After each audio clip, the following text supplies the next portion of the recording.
Բարև ձեզ, Ֆակտոր TV հյուրը կինոռեժիսոր, լրագրող Տիգրան Պասկևիչյանն է, ողջույն պարոն Պասկևիչյան, շնորհակալություն Ֆակտոր TV գալու համար։ Մեր վերջին հարցազրույցը ուղիղ 3 տարի առաջ էր, 22-ի աշնանը, այսինքն դեռ առիթ չի եղել խոսել ձեզ հետ 23-ի սեպտեմբերի 19-ից, ես ուզում եմ ձեր խոսքերը հիշեցնել են ժամանակ, 3 տարբերակ եք տեսնում, թողնել իրավիճակը նույնը, ինչի դեպքում ասում եք աստիճանաբար Արցախը կհայաթափվի կամ մի օր Ադրբեջան ռազմական ագրեսիայով կզավթի այն, ինչը տեղի ունեցավ տեսանք, եւ երրորդ տարբերակը փորձելն է Արցախը պահել հայկական։ Մեջբերում ձեր խոսքերից ասում եք ես լինեի Արայք Հարությունյանի փոխարեն նամակ կգրեի Իլհամ Ալիևին, կասեի գամ Բաքու հանդիպենք, հասկանամ ինչ ես ուզում, չեմ կարծում թե կձերբակալեն, թող գնան խոսեն հասկանալու ինչ է լինելու։ Կարծում եք ինչու են Արայք Հարությունյանը եւ Արցախի մյուս ղեկավարները հայտնվել Բաքվում, ինչու այդ խոսակցությունը այդպես էլ տեղի չունեցավ եւ այն ժամանակ Բաքու գնալ արդյոք կկանխեր այս սցենարը։ Շնորհակալություն նախհրավերի համար, շնորհակալություն, որ հիշեցրեցիք, եթե չեմ սխալվում, դա 3 տարի առաջվա հոկտեմբերին, այո, 22 թվականին, այո։ Ես կարծում եմ, որ բոլոր ծանր բարդ իրավիճակներում կա ելք եւ այդ ելքը ուղղակիորեն կապված է մարդու մտքի եւ լեզվի հետ։ Եվ այդ ժամանակ, երբ որ ես ասում էի, որ պետք է կոնտակտի գնալ, պետք է խոսել, ես կարծում եմ այսօր իրենք Բաքվի բանտում են, որովհետև իրենք չուզեցին, ասենք, չգիտեմ, որևէ շրջանում Ադրբեջանի կամ հենց Բաքվում որևէ սրահում նստել խոսակցության։ Ես կարծում եմ այդ խոսակցությունը կարող էր առնվազն հանգեցնել նրան, որ մենք այսօր Արցախը կորցրած չլինեինք։ Դա իմ մոտեցումն է, բայց այդտեղ կար նաև մի բան, որ մենք շատ լավ գիտենք, որ այո, Արցախը ինքնուրույն գործոն էր, ինքը անկախ հանրապետություն էր, բաներ, բայց այդ տրամադրությունը, այդ մտադրությունը պետք է լիներ նաև Հայաստանում։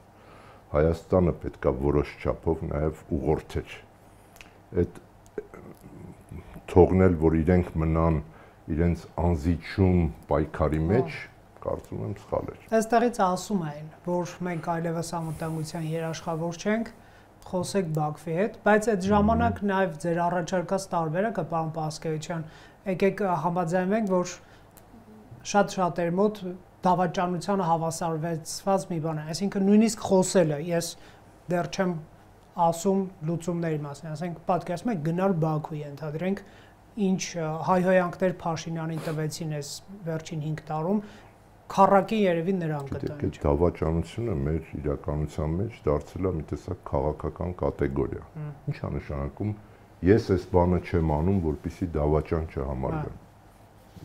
Եթե գտնում ես, որ ճիշտ է, արա ու համարվի դավաճան։ Կգա ժամանակը եւ այդ ժամանակը ամեն ինչ կդնի իր տեղը։ Ամեն ինչ կդնի իր տեղը։ Հիմա ինչ եք կարծում, ասենք Լևոն Տեր-Պետրոսյանի համար հեշտ էր 97 թվին գրել այդ հոդվածը, կարծեմ այս օրերին էր լույս տեսել, գրել այդ հոդվածը, հետո անվտանգության խորհրդի հետ ելույթ ունենալ, ինքը չէր մտածում, որ դավաճան կհամարվի։ Բայց այդ մարդը համարում էր, որ եթե ինքը քաղաքական գործիչ է, իր համար քաղաքական միտքն է կարևոր, ոչ թե իր մասին ինչ կասեն։ Հիմա Նիկոլ Փաշինյանն էլ չէ, մի անգամ ասում էր ես այս բանը չարեցի, որովհետև մտածում էի, որ ինձ դավաճան կհամարեն։ Ես չեմ հասկանում դա։ Հանրության տրամադրություններն են փաստորեն առաջնահերթ ստացվում է այդ գործիչների համար։ Հա, այսինքն դա պոպուլիզմի մեջ տեղավորվող բան է։ Այսինքն ես չանեմ մի բան, որ հանկարծ ինձ չասեն դու անում ես մեզ դուր չեկող մի բան։ Իմ առաջին հարցը ըստ էության այն մասն էր, որ ժամանակը ցույց է տալիս, որ այնինչ տվյալ պահին ոչ պոպուլյար է, հետո կարող է երազելի ինչ-որ մի բան լինել, դա մեր հետ շատ հաճախ է տեղի ունենում եւ դրա ցցուն օրինակներից մեկը նոյեմբերի 9-ի հայտարարություններ, չէ, որովհետեւ նոյեմբերի 10-ին արդեն Փաշինյան դավաճան հեռացիր հողատու թուրք եւ այլն, վերջերս Ռոբերտ Քոչարյանը ասում էր երանելի փաստաթուղթ է, բայց նույն Քոչարյանի այսպես ասենք, թիմակիցներն են, հա, Երևանի փողոցները ողողել այդ Նիկոլ Դավաճան խոսակցություններով, հայ հետին խելք ասվածը համապատասխան է վերջին իրողությունը եւ ինչու է այդպես։ Բացարձակապես համապատասխան չի, հայը հետին խելք չունի։ Փորձը ժամանակը ցույց է տվել, որ մեր հարևանները ավելի շատ հետին խելք ունեն, քան մենք։ Ես ձեզ բերեմ մի քանի օրինակներ։ Երբ որ Վրաստանում շատ ծանր իրավիճակ էր, Վրաստանը կանգնած էր քաղաքացիական պատերազմի շեմին, Վրաստանում մարդիկ որոշում կայացրեցին եւ ինչ արեցին, ասին ով կարա փրկի մեզ այս վիճակից, գնացին Մոսկվայից բերեցին Էդվարդ Շևարդնաձեին, որը իդեպ ես տարիներ առաջ մի տենց ֆիլմ հետազոտություն էի անում Վրաստանի քաղաքական ուրեմն այս նորագույն պատմության մասին, բոլորը միաբերան ասում էին, որ 80-ական թվականներին, երբ որ Շևարդնաձեն ազատվեց Կենտկոմի քարտուղարի պաշտոնից, բոլորը թեթևացած շունչ քաշեցին, ասին վերջապես ազատվեց, գնաց, վերջապես պրծանք իրանից։ Նույնը տեղի ունեցավ Ալիևի հետ, չէ՞։ Լավ, մենք ունենք այդ հետին խելքը։ Մենք կարող էինք, օրինակ, նոյեմբերի 9-ից հետո, ես իդեպ գրել եմ դրա մասին, նոյեմբերին կամ դեկտեմբերին չեմ հիշում, Facebook-ում, մենք կարող էինք գնալ եւ Լևոն Տեր-Պետրոսյանին ասել,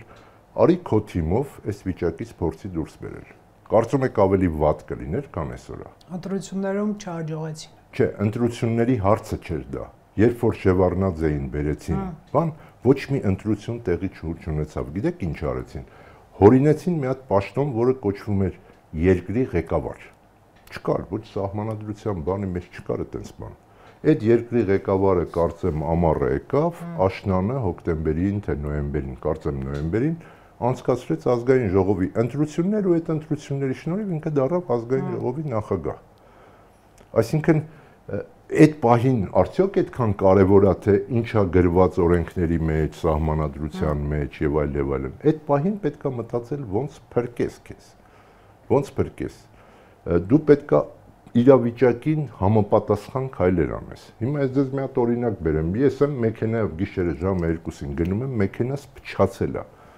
Էջմիածնի ճանապարհին, ասենք, աշտարակի ճանապարհին։ Ինչ անեմ։ Ես կարող եմ թողնեմ մեքենան այդտեղ, ոտքով գնամ տուն։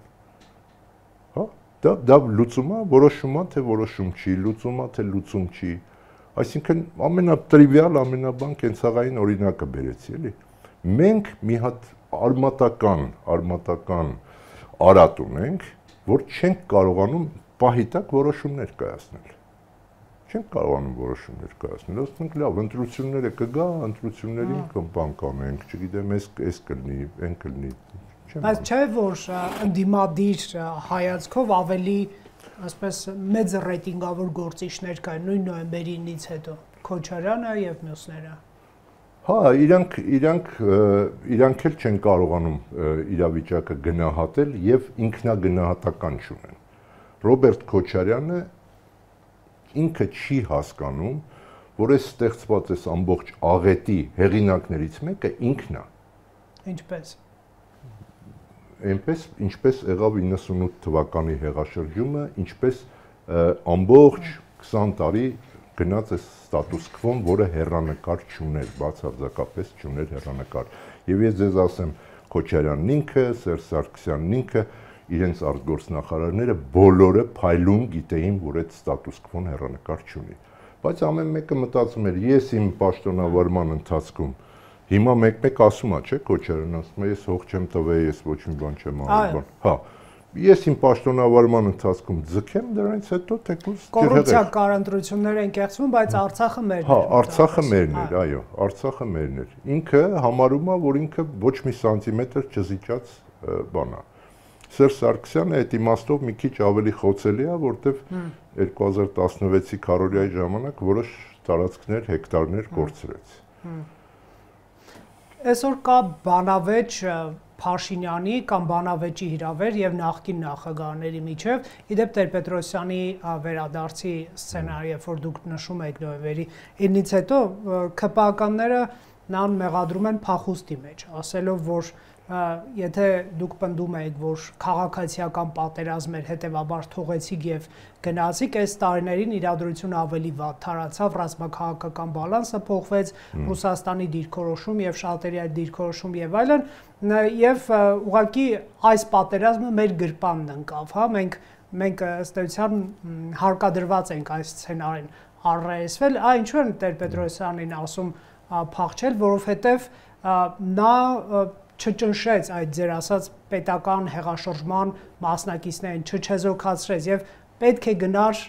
լուծման թեկուզ կոշտ միջոցներով։ Հնարավոր էր դա, ինչ եք դուք հիշում։ Լսեք, այդ փախուստ բառը երբ որ ասվում, ընդհանրապես որևէ բառ որ ասվում, պետքա նայել բառի տարողությունն, էլի ինչ է նշանակում փախուստ։ Պատասխանատվությունից խուսափել է։ Ինչ է նշանակում տվյալ դեպքում պատասխանատվությունից խուսափել։ Դա հասկանալու համար պետքա հասկանալ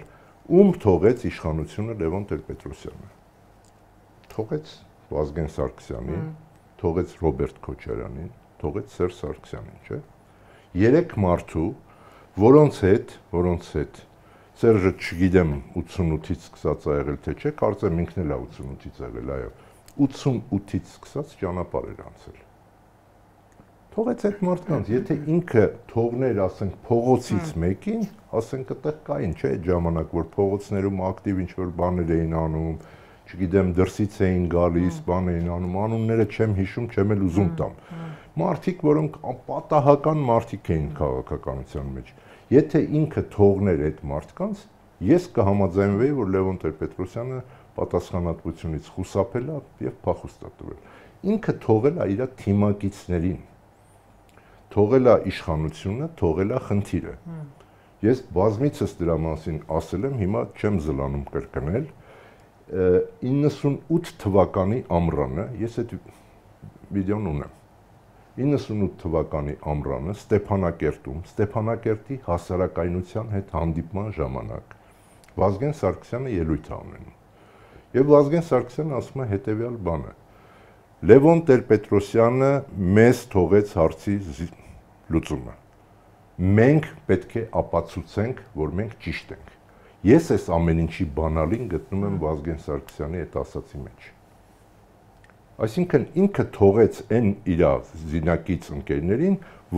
որոնցից ակնկալում էր, որ նրանք պիտի ապացուցեն, որ իրենք են ճիշտ։ Վազգեն Սարգսյանի մահվանից հետո,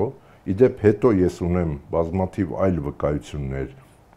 որ արդեն 99 թվականին Վազգեն Սարգսյանը տարբեր մարդկանց ասել է, որ մենք սխալվել ենք, տարբեր մարդկանց միջոցով ելքեր է փնտրել Լևոն Տեր-Պետրոսյանի հետ կոնտակտներ հաստատելու եւ այլն, բայց ցավոք վրա է հասել այս աղետը, որը մի քանի օր առաջ տարեդարձներ, հա։ Այսինքն թողել էր մարդկանց, որոնք հետ գալու հնարավորություն ունեին։ Բայց Վազգենի մահվանից հետո Ռոբերտ Քոչարյանը հասկացավ, որ սա իր համար պարզապես փայլուն, այդ բառը ինքը շատ է սիրում, փայլուն շանս է փող կուտակելու, կապիտալ կուտակելու եւ այլն։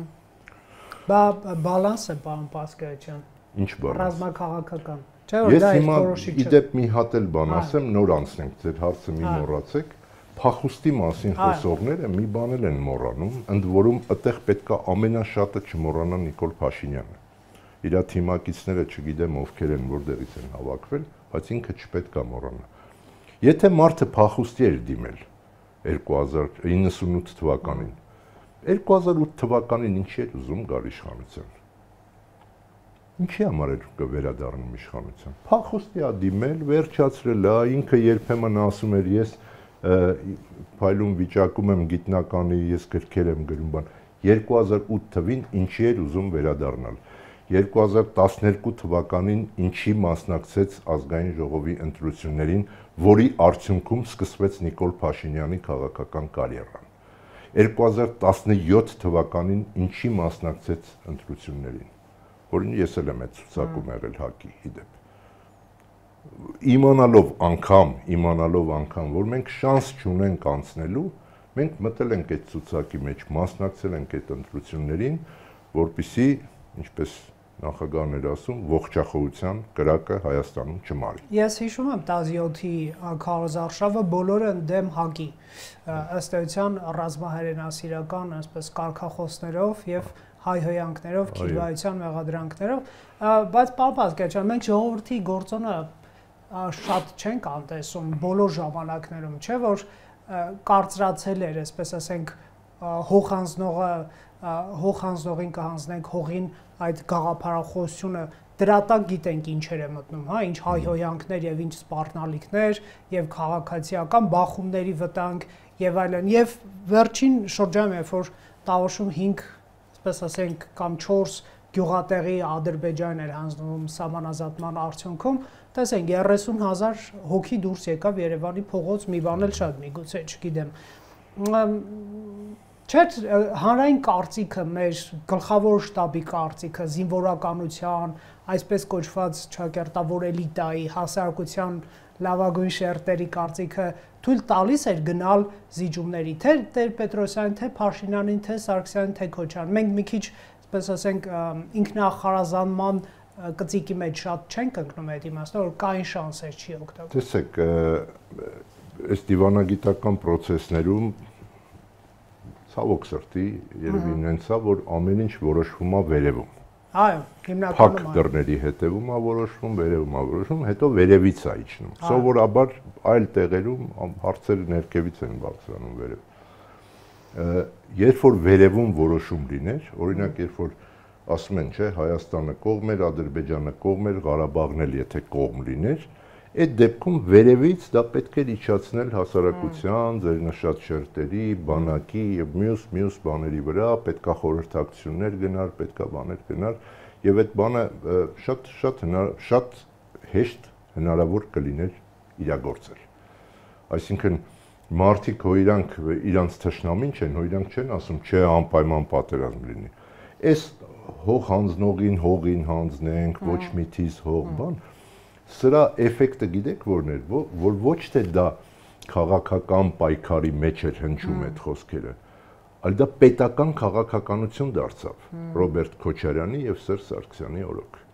Եվ ինչ որ պահի նաեւ Նիկոլ Փաշինյանի օրոք։ Մինչեւ 20 թիվը նաեւ Փաշինյանի օրոք, այո։ Այսինքն իսկ պետական քաղաքականություն դա նշանակում է հանրային հեռուստատեսություն։ Ես հիմա մի նախագծով հաճախ ճամփորդում եմ Հայաստանի մարզերում, գյուղերում, մարդկանց ինֆորմացիայի աղբյուրը հանրային հեռուստաընկերությունն է, խիստ տարօրինակ, խիստ անհասկանալի կայքեր ու ռիլզեր, բաներ եւ այլն, շորթեր եւ այլն, հա,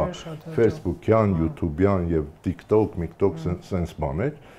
եւ մարդիկ, օրինակ, ձեր բաները ես երբեմն նայում եմ, ձեր հարցազրույցները տարբեր մարդկանց հետ։ Մարդիկ դրանից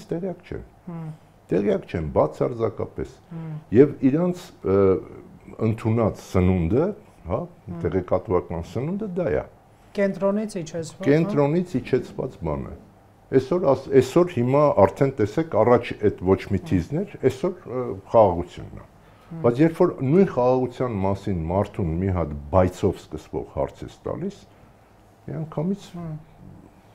բան լեզվով ասած կոմպը կախում է։ Իսկ ինչ են ասում մարդիկ, ասեցիք մարզերում շատ եք լինում,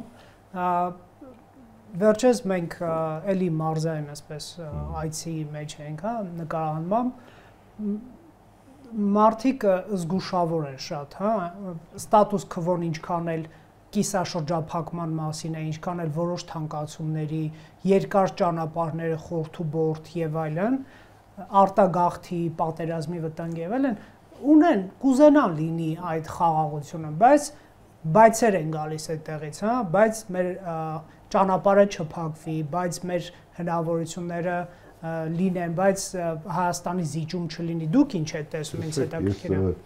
Կենցաղային օրինակները երևի չարաշահում են, բայց ենթադրենք մարդը հերու մեզանից ընկավ, գլուխը խփեց միտեղ,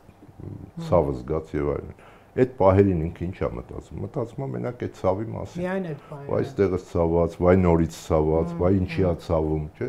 այս բաները։ Մարդիկ տրավմայի մեջ են։ Տրավմայի մեջ են։ Այս տրավմայի մեջ այդ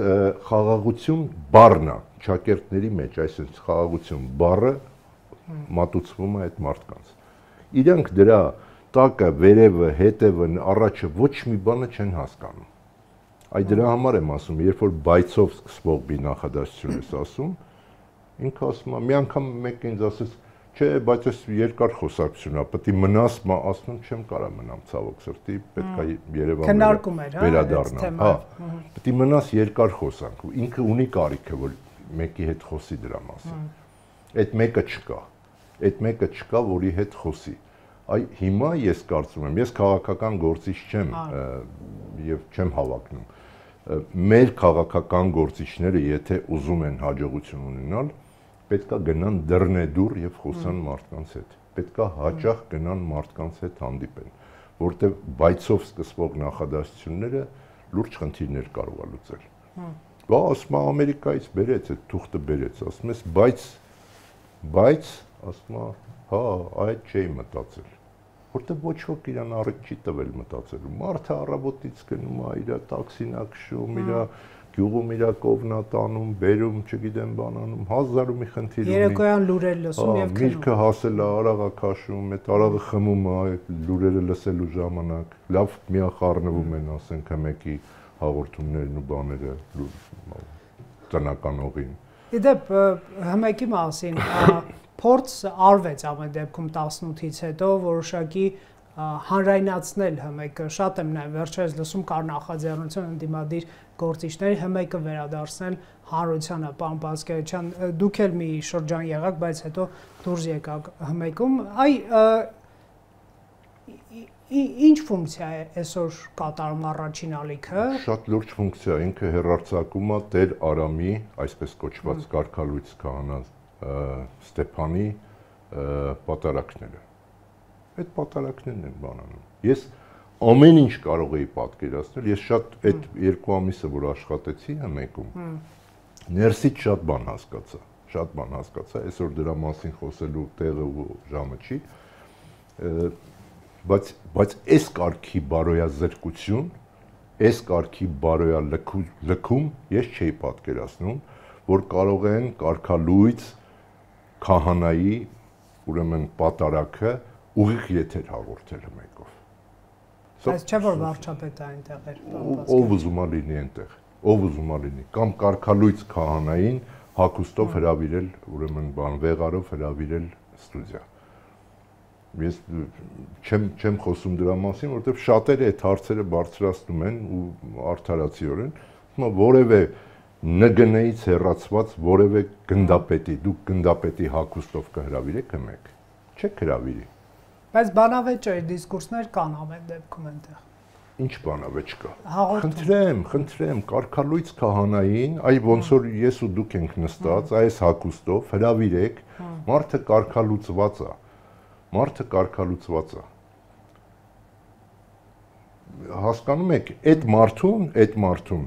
նույն վեհապարն է, չէ՞, կամ վեհապարի օրհնած կամ օծած եպիսկոպոսն է օծել։ Դու դա ընդունում ես, իսկ կարգալուծությունը չես ընդունում, այդ ո՞նց եղավ։ Այդ ո՞նց է ստացվում։ Բայց ես այս եկեղեցու մասին ճիշտ ասած չեմ ուզում խոսել, որովհետև գիտեք, մի բան ինձ համար պարզ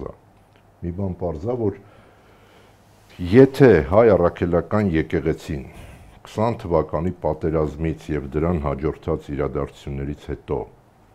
դիրքորոշում արտահայտած չլիներ, այս խոսակցությունը չէր լինի։ Վարչապետի հրաժարական նկատի ունեք։ Վարչապետի հրաժարական, տարբեր հայտարարություններ եւ այլն։ Սա չէր լինի։ Կարծում եք սա քաղաքական պայքարի եղավ այդ Բեռնի եկեղեցիների համաշխարհային խորհրդի ժողովը, որը բան եղավ։ Ու լիքը տենց բաներ կա, որը տանում է ուղղակի քաղաքական, ոնց ասեմ, հետապնդումների քաղաքական հալածանքի տպավորություն է թողում, այսինքն չի թողում, այսինքն տենց է։ Դրանից կխոսենք ժողովրդավարության առումով, հա։ Ձեր կարծիքով այսօր վարչապետ Փաշինյանի քաղաքական թիմը հայ առաքելական եկեղեցու բարձրաստիճան հոգևորականներ որպես քաղաքական հակառակորդ է դիտարկում, այդ պատճառով են այս թեմաները բարձրացվում։ Տեսանք տեսանյութ հրապարակվեց, ինտիմ տեսանյութեր կամ այդքան միամիտ չեն, որ քաղաքական հակառակորդ դիտարկեն։ Իրանք արժեքային հակառակորդ են դիտարկում։ Արժեքային հակառակորդ են դիտարկում եւ ինստիտուցիոնալ հակառակորդ են դիտարկում։ Որովհետեւ եկեղեցին դա մի հաստատություն է, որը ունի կշիռ։ Այս բաներն էլ տեսնում ենք, չէ՞, այդ պատարակների մարդ չի գնում, բան չի անում։ Ինքը ունի կշիռ, կարող է ինչ-որ միստիկական բաներ կա այդ կշռի մեջ, բան կա, ես չեմ կարող դա բացատրել այս պահին sense ընթացած։ Բայց կշիռ ունի եւ այդ կշիռն է, որ իշխանությանը հանգիստ չի տալիս։ Ես այդ բաներին չեմ հավատում, այդ որ ասում են խոսք են տվել ադրբեջանցիներին, թուրքերին, բաներին։ Ադրբեջանի հրահանգում կարող է կա այտենց բան։ Ես ինքս հակված չեմ այտենց դավադրապաշտական բաների հավատալու։ Ես իրացիոնալ բաներ չեմ սիրում։ Հա, չէ, դա դժվար է ստուգել, էլի, ասենք։ Իսկ ձեր կարծիքով ո՞նց կավարտվի այս թեման, ինչ եք կարծում։ Միթե 26-ի ընտրություններն է լինելու վեհարան, կառավարություն այդ հակասությունների ավարտը։ Տեսեք, ես կարծում եմ, որ իշխանությունները հիմա արդեն որոշ չափով մտածում են ինչ-որ հանգուցալուծում գտնելու մասին, որովհետև այն ինչ-որ իրանք վեհարան զավթել, եկեղեցում ես իմ կաթողիկոս փոխել բանել, իրանք հասկանում են, որ դա հնարավոր չի։ Այսինքն, քանի հատ կարգալույց կհանակա, չգիտեմ, 4-5, այդ վարդապետ բան մի քանի հատ էլ այդքանով հարց չես լուծի։ Ինչ հարց պիտի լուծես։ Դե ամբողջ եկեղեցական այդ բանը, հա, եպիսկոպոսած դասը, վարդապետները, բաները, իրանք ամուր կանգնած են եկեղեցու բանի դիրքերում եւ ճիշտ են անում։ Եվ ճիշտ են անում, որովհետեւ գիտեք, իրանց մեջ ես ինքս անգամ գիտեմ մարդիկ, որոնք իրանք անձնապես չեն սիրում Գարեգին առաջին կաթողիկոսին։ Երկրորդին։ Գարեգին երկրորդ կաթողիկոսին։ Գիտեմ, որ չեն սիրում, բայց իրենք կանգնած են, գիտեք ինչի համար, որովհետև իրանք հասկանում են, որ այս հարվածը անձի դեմ չի, որ անձ, եթե օրինակ անձ փոխես, այս խնդիրը լուծվի գնա, չի լուծվելու։ Սա հաստատության դեմ ուղղված հարված է։ Հաստատության ենթակայեցման process-ը ձեր կարծիքով։ Այո, սա հաստատության ենթակայեցման process է։ Իսկ այս թեմով կարող ենք շատ չշարունակել, բայց այն կողմից, իշխանության կողմից երբեմն կարելի է լսել մեղադրանքներ, որ բարձրաստիճան եկեղեցականները հաճախ սերտաճել են ընդդիմությանը չափազանց կամ ընդդիմությունն է նրանց հեղինակությունը փորձում օգտագործել սեփական օրակարգերի սպասարկման մեջ, ասենք Բագրատ arczepiskopos Գալստանյանի շարժումը կար եւ ընդդիմության հետ թեթևին նրանք Երևանի փողոցներում քայլում էին, հակաիշխանական շարժում են անում։ Կարծում եք ինչ որ իմաստով բարձրաստիճան հոգեվարականություն չի սխալվել ընդդիմությանը այդքան մոտենալով։ Միգուցե այսպես հավասարահեռություն էր պետք պահել, որ այսպես իշխանությունը գրոհ չկազմակերպի, գրոհ նկատի ունեմ այս գործընթացները։ Ես ճիշտ ասած չեմ ուզում Բագրատ Սրբազանի շարժման մասին որևէ բան խոսել, որովհետև ամբողջ ընթացքում ինչքան որ այդ շարժումը եղել է, այն ժամանակ ես թերթի խմբագիր էի ու նույնիսկ ձեռնպահ եմ մնացել որևէ բան գրել, որևէ դրական կամ բացասական գնահատական տալ, որովհետև ես ինքս չէի հասկանում դա ինչ շարժում է։ Ընդհանրապես երբ որ կա A շարժումը, B շարժումը, G շարժումը, D շարժումը երբ որ ստեղծվում է, պետք է ինչ-որ նոր բան բերի։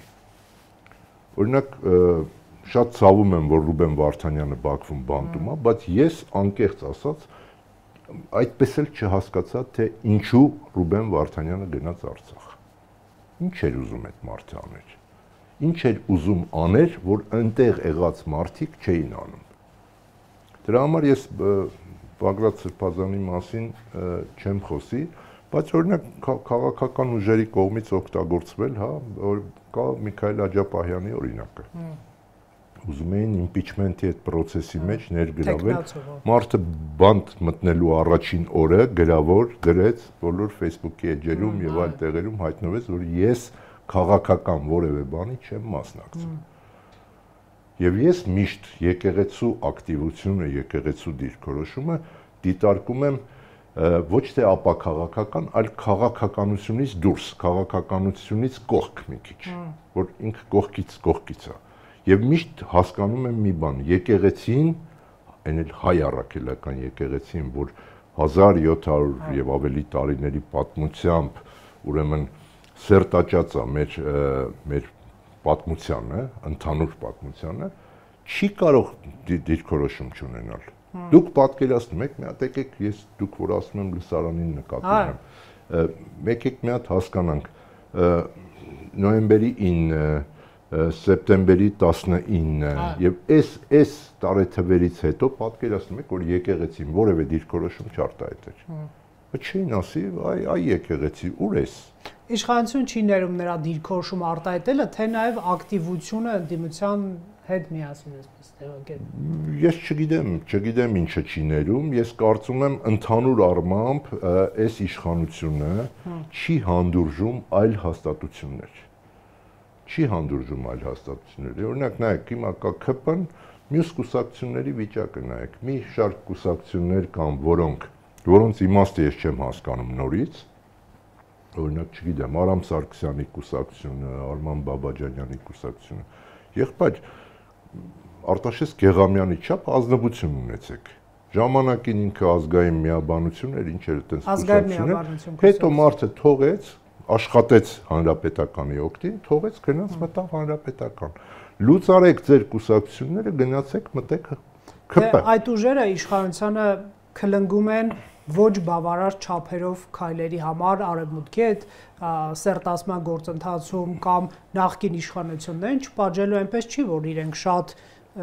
միագիծ են, եթե ընդհանուր առմամբ համաձայն են, թող գնան ներսում կլնգեն։ Նույնիսկ կոմունիստական կուսակցության ներսում կային խմբեր, որոնք ներսում քննադատում էին կոմունիստական կուսակցությանը,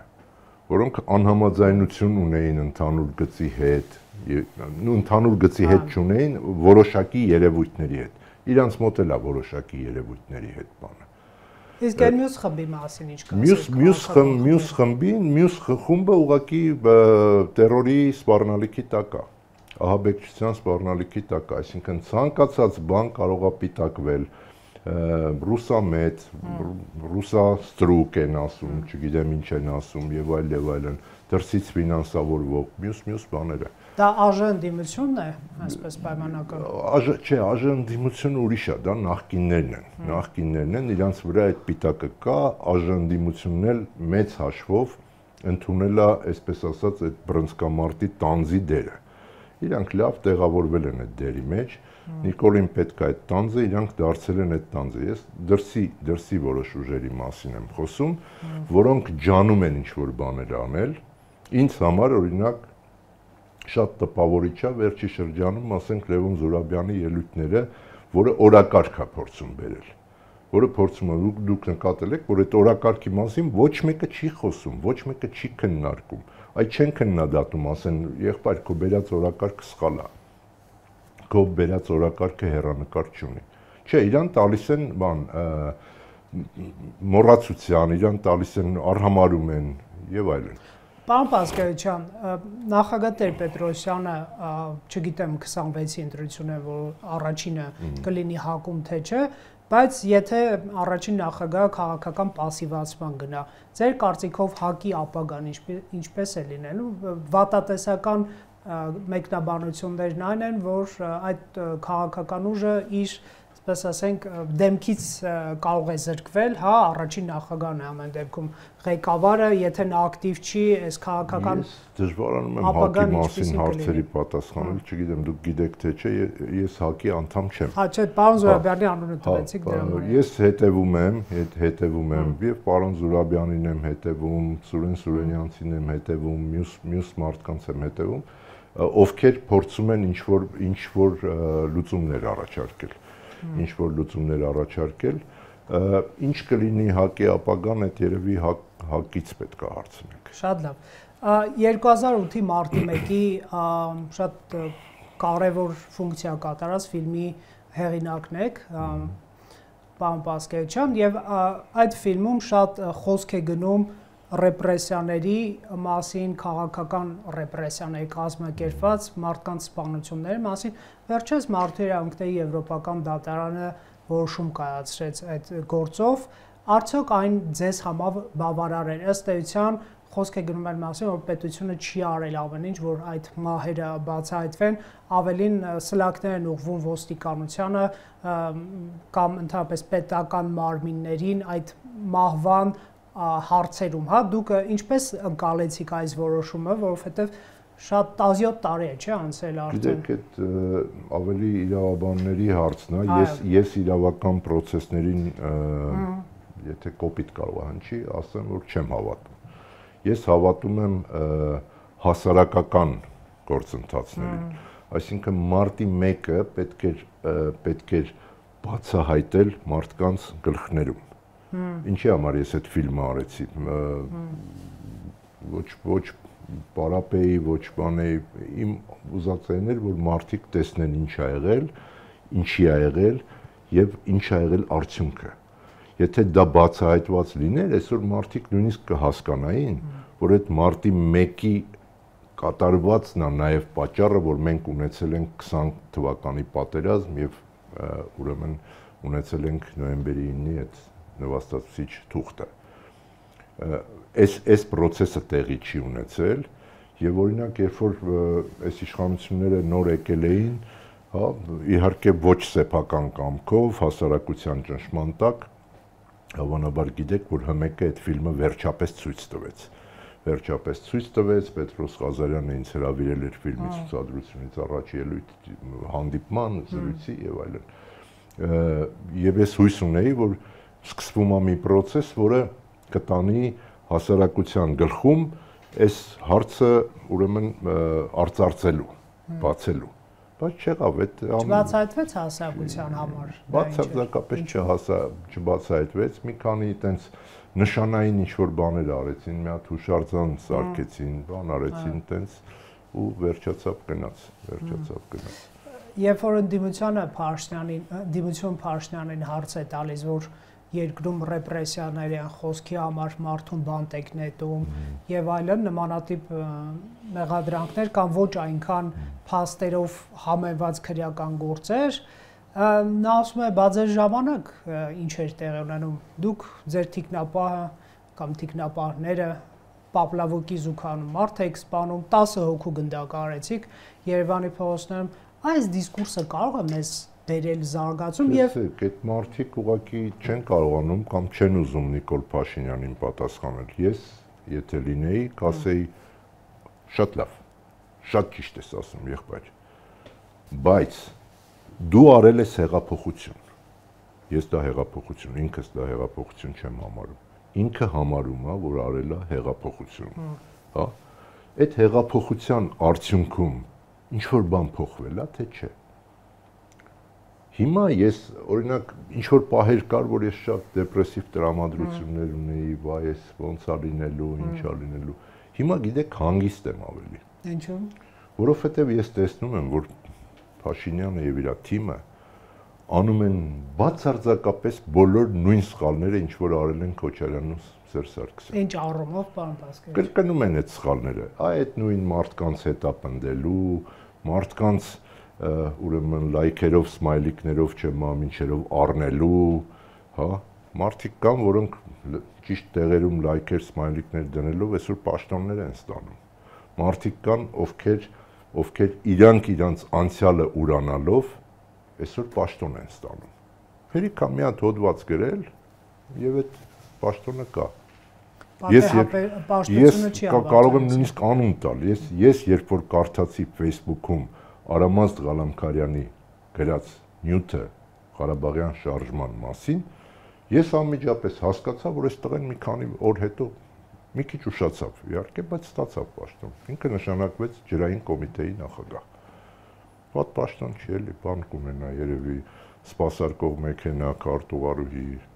ուղիղ կապ կառավարության հետ։ Թե գաղափարական համընկնումներ կան Փաշինյանի նոր Հայաստան, իրական Հայաստանի։ Չկան գաղափարական համընկնումներ։ Գաղափարական համընկնումներ չկան, ես ժամանակ երևի չունենք, շատ օրինակներ կան, որտեղ ասում եմ, երբ որ հետևում ես լավ մարդկանց գործունեությանը, թե ով էր առաջ, հետո ինչ դարձավ եւ այլն, այսինքն այդ նույն բանը դա Սերժ Սարգսյանն էր անում։ Սերժ Սարգսյանը ուղղակի մի քիչ ավելի բաներ կացնային էր անում։ Ինքը կանչում էր, ասում էր փող պետք է, այս փողը վերցրու գնա գործով զբաղվի ու դու սարի այդ ընդդիմադիր բաներից եւ այլն, չէ։ Լևոն Տեր-Պետրոսյանի 2008-ի շարժումից բազմաթիվ մարդիկ դուրս եկան, պաշտոն ստացան, փող ունեցան եւ այլն։ Այսինքն իրանք անում են նույն բաները, նույն սխալները, պլյուս Փաշինյանը ունի նաև շատ յուրահատուկ սխալներ, որն էլ գումարվում է դրանց։ Եվ այդ սխալները այս ընտրություններում իրանք կարող է հաղթեն։ 26-ի։ Կարող է հաղթեն, բայց դա չի նշանակում, որ իրանք կարող են շարունակել լինել իշխանություն։ Այսինքն դուք ժողովրդավարական հետընթաց եք տեսնում նաև։ Ժողովրդավարություն ես առհասարակ չեմ տեսնում Հայաստանում։ Ժողովրդավարություն ես չեմ տեսնում Հայաստանում բացարձակապես։ Ինչը չի գործում այդ դեպքում։ Օրինակ հանրային հեռուստաընկերություն։ Հանրային հեռուստաընկերությունը բացարձակապես մի մարդու հեռուստաընկերություն է։ Եվ իմ կոնֆլիկտը դուք քիչ առաջ հիշատակեցիք, իմ կոնֆլիկտը այնտեղ աշխատելուց դա էր, որ հանրային հեռուստաընկերությունը չի կարող լինել մի մարդու հեռուստաընկերություն։ Եղել է Քոչարյանի ժամանակը տենց, Սերժի ժամանակը տենց, հիմա էլ նույնն է։ Այսինքն այս բոլոր բաները, որ դիտարկում ենք, դա դառնում է սխալների մի հատ մեծ գունապնակ, որը ուրեմն մեզ գոնե ինձ հանգստություն է տալիս, որ այս իշխանությունը ապագա չունի։ Իսկ ինչն է ապրեցնում այս իշխանությանը այսօր, պարոն Պասկևիչյան, եւ ասեցիք 26-ին կարող է հաղթեն։ Ինչն է ապրեցնում է ուրեմն վարչական ռեսուրսի վրա ունեցած ազդեցությունը։ Գիտեք, ոչ մեկի չի կարելի մեղադրել, մարդը, որ ունի մի աշխատանք, ունի մի աշխատավարձ, իր համար դա շատ կարևոր է։ Ես մինչև 24 թվականի սեպտեմբերը թերթի խմբագիր էի, ստանում էի որոշակի աշխատավարձ, ինքս որոշակի անհամաձայնություններ ունենալով մյուսների հետ հրաժարվեցի, դուրս եկա, ինձ համար սկսվեց շատ ծանր շրջան, երբ որ դու արդեն պետք է սկսես հաշվել քո կոպեկները եւ այլ, սենց բաներ։ Մարդիկ դրան պատրաստ չեն։ Եվ դրա համար վերջերս մեկը պատմում էր, ասում է, ինձ ասեցին Աննա Հակոբյանը կրթվել է նորաձև է, ուրեմն ժողով է անում, դուք պետական աշխատող եք, պարտադիր պետքա ներկա լինեք։ Ասում եմ, ես իմ հայացքներով, իմ մտածողությամբ այդ ամեն ինչ չեմ հավանում։ Ես չեմ ուզում գնամ, բայց եթե ես չգնամ, ինձ կհանեն գործից։ Իմ տեղը կբերեն ուրիշին։ Ինձ հանեն գործից, ես այդ չգիտեմ 80,000-ը թե ինչքան դիլնի պետական մի աշխատողի աշխատավարձը, այդ դրանից պիտի զրկվեմ։ Ես գնում եմ, բայց ես մտքով իրանց հետ չեմ։ Այս բոլոր ժամանակներում դա եղել է։ Սերժ Սարգսյանի ժամանակ, ես այն ժամանակ էլ էի շատ մարզերով ման գալիս, այսինքն շքանշ բաները, կրծքանշանները աչքիս առաջ սենց տպտպալով հայտնվում էին գյուղապետերի բաների, կոստյումների վրա։ Առաջի անգամ գնում էիր առանց կրծքանշաններ, երկրորդ անգամ գնում էիր արդեն կար, երրորդ անգամ մյուսի մոտ կար եւ այլն։ Հիմա կրծքանշաններ չկան։ Հիմա ուղղակի վարչական ղեկավարը, թե թիմ բանա ղեկավարը եւ այլն, ինքը գիտի, ինքը իրան խելոք չպահեց, փող չեն տա։ Վերջ։ Ինքը պետք է խելոք պահի։ Այսինքն իշխանության կենտրոնացում է գնում։ Դա գնում է տենց, դա գնում է իշխանության կենտրոնացում բիրտ մեթոդներով։ Սա։ Պարոն Պասկևիչյան, իհարկե ամփոփելով, բայց ես կուզեի հենց խաղաղության թեմայով ամփոփենք, տեսեք։ Իհարկե սխալ կլինի պնդել, որ այն ինչ որ այսօր արվում է Թուրքիայի եւ Ադրբեջանի հետ հարաբերություններում, դա այն է, ինչ որ ուզում էր անել Տեր-Պետրոսյանը, որովհետեւ մենք պատերազմում պարտությամբ եւ մեծականակ զոհեր ունեցանք։ Արդյունքը ես չգիտեմ տարբերությունները ինչպիսին կլինի, պատմությունը ասում են, եթե չի սիրում, Բայց այսպես ասած քոչայանական ընդդիմությունը այս իշխանության մեղադրում է այսպես Տեր-Պետրոսյանի ծրագիրը իրագործելու մեջ եւ այլն եւ այլն։ Շատ հաճախ այդ բառապաշարով, հա, որ դու նրա հոգե զավակն ես եւ այլն, նույն ծրագիրն ես անում եւ այլն։ Ամեն դեպքում դուք լավատեսություն ունեք տարածաշրջանում խաղաղության հաստատման առումով Ադրբեջանը գիտեք վերացրեց Հայաստան տրանզիտ բեռնափոխադրումների արգելքը, այստեղ են ադրբեջանցի փորձագետներ եւ Ադրբեջան կարող է գնան հայ փորձագետներ, առնվազն տարուց ավելի սահմանում այսպես պատերազմական լուրջ բախումներ, զոհեր չենք ունեցել թերահավատություններով հանդերձ այս իշխանությունների նկատմամբ դուք ունեք այսպես ակնկալիք, որ Եվ այդ ակնկալիք արդյոք հիմնավորված է, որ կարող է խաղաղությունը գալ վերջապես։ Ես կսկսեմ ձեր վերջի ասածից, բայց միջև այդ ասեմ մի բան, որ ցավում եմ, որ մտքովս չանցավ, գալուց պես ձեզ բերեի իմ գիրքը, որը 21 թվականին եմ հրատարակել եւ որը ամբողջացնում է 2000-ականների ընթացքում գրած իմ այն հոդվածները, որոնք վերաբերվում էին խաղաղ կարգավորմանը, խաղաղությանը առհասարակ եւ այլ եւ այլն։ Կնայեք, այս հարցը ես մի քիչ երկար ինչպես, բայց տալիս եմ մարդու, որը հայ-թուրքական կարգավորման պատմության մասն է ֆիլմ նկարել։ Նաեւ այդ է ուզում ասել, որ նաեւ այդ թեմայով եմ ֆիլմ նկարել, նաեւ 2 տարի 12-ական հատով արել եմ հարցազրույցների շարքեր, մեր լավ թուրքագետ ունեինք մեր խմբագրությունում Լիլիթ Գրիգորյանը, որը վարում էր այդ հարցազրույցները, մոտ 24 հարցազրույց Թուրքիայի բավականին նշանակալի մարդկանց հետ։ Հա։ Եվ հիմա ասեմ կրակոցներ չեն հնչումի մասին։ Ամբողջ մեր խնդիրը նա է, որ մենք խաղաղություն ասելով հասկանում ենք, որ կրակոցներ չեն հնչում։ Գիտեք, այդ 94-ից մինչև 2016-ը վերցնենք, լավ, 16-ին արդեն միացասանվեց։ Մինչև դա մոտավորապես 22 տարի, հա, 22 տարի արեց։ Եղել են շատ մեծ կտորով ժամանակներ, որտեղ կրակոցներ չեն հնչել։ Թեև դիվերսիոն գործողություններ եւ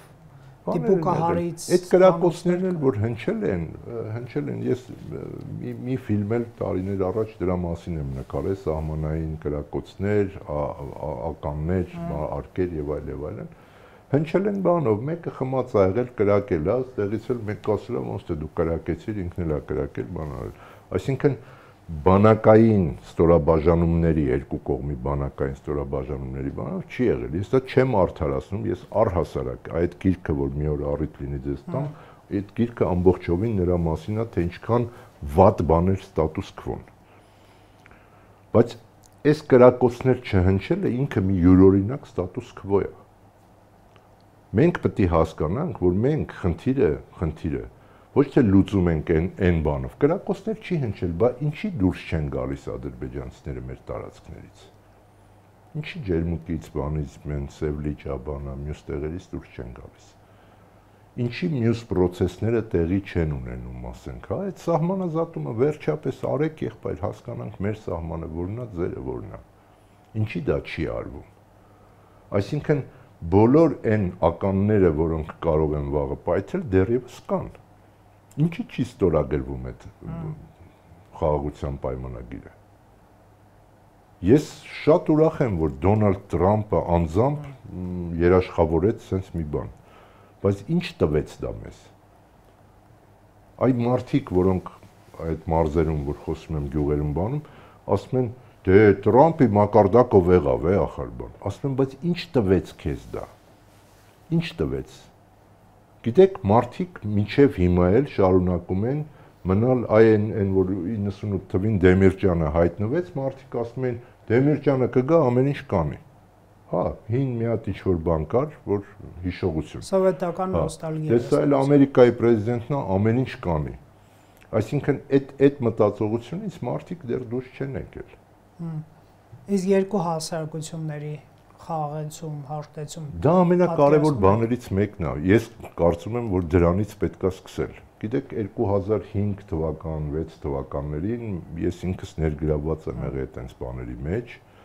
այ որ ասում եք դավաճան, չէ՞։ Մենք մեր այդ ֆիլմերը, որ տանում էինք մարզերում, բաներում, քննարկումների տարբեր թիրախային խմբերում, ինչ ասես ասում էին մեզ։ Ինչ անուն ասես մեզ կպցնում էին, բայց ես գտնում էի, որ դա կարևոր է։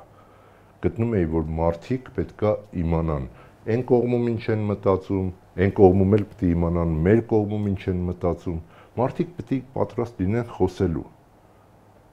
Դա ամենակարևոր բանն է, բայց ես դեռ չեմ տեսնում, որ այդ տեսակ բան արվում է։ Երևի պատերազմը սկսում է իրար չլսելուց, բան։ Այո, պատերազմը սկսվում է իրար չլսելուց, իրար չհասկանալուց։ Այ, գիտեք, հետաքրքիր բան էր, այդ 2005-ին, երբ որ մենք սկսեցինք, մինչև 10 եմ կարծեմ ես զբաղվել, շատ լավ մթնոլորտ կար այդ գործը անելու համար,